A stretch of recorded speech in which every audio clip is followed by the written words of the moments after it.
टक्क टक्क बिहानको लागि चाहिँ रोटीहरू तयारी गर्दै चट्टो चट्टो सट्टो सबैलाई बराबर उल्टै साइजमा काट त्यसपछि उल्टै साइजको पिस बनाएँ। त्यसपछि मैले 10-12 रोटीलाई चाहिँ मजाले रोटी बनाउनुको लागि चाहिँ त्यो डोलाई अलिक गोलो पारेर उल्टै सेपमा गोलो गोलो बनाएर पहिला चाहिँ त्यसलाई राखेँ।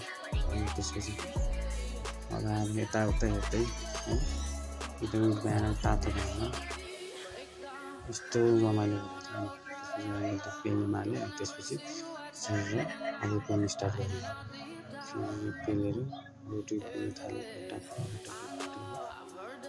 हतार थियो अनि रोटी पेलेँ राम्ररै भएर त्यसै सेकेँ। त्यसपछि रोटीलाई तताउन थालेँ। सेकेर त्यो रोटी पनि पक्क फुल्यो राम्रो भयो। रोटी पनि दामी यस्तै रोटी फुल्यो भने चाहिँ खानलाई पनि एकदमै मजा आउँछ तपाईँलाई होइन सफ्ट हुन्छ एकदम।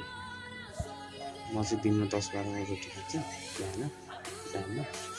यसरी रोटी सुक्खा रोटी मलाई एकदमै मनपर्छ। हजुरहरूलाई पनि मनपर्छ होइन कति कति हुन्छ कमेन्टमा भनिदिनुहोस्। त्यसपछि गयो अल्छी लाग्दै थियो अल्छी लाग्दै के गर्नु काममा जानु पऱ्यो भनेर उठेर गएँ काममा। गएँ बिस्तारै अल्छी मान्छ होइन काम गर्नु परिहाल्यो।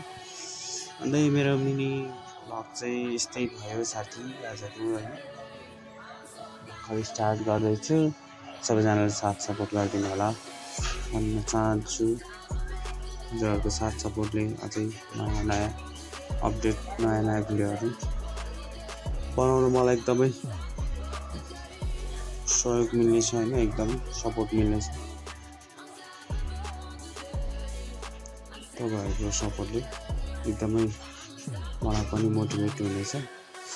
त्यही भएर सबैजनाले जे जस्तो भए पनि एकदमै माया गरिदिनु होला।